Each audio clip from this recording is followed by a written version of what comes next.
હાય, મારું નામ અંકિત સુથાર છે. મારી વાઈફ ઉમા સુથાર. અમારા મેરેજના 14 વર્ષ થયા. અમે સંતાનની રાહ જોતા અમદાવાદ, સુરત દરેક જગ્યાએ અમે બતાવ્યું, પણ કોઈ રિઝલ્ટ મળ્યું નહીં.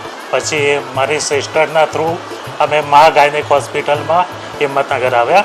વિશાલ સરની મુલાકાત લીધી. બધું સારું લાગ્યું અમને.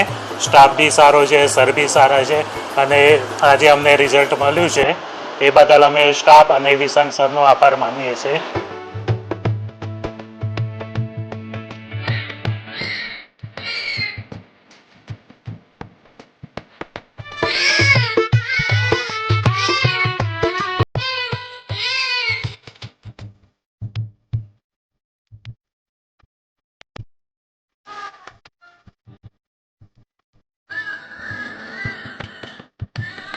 નિસંતાન હોય અને એમને આઈવીએફ કરવું હોય, સંતાનની પ્રાપ્તિ માટે મળવું હોય, તો મા ગાયનેક હોસ્પિટલ હિંમતનગરની મુલાકાત લો અને વિશાલ સરને મળો.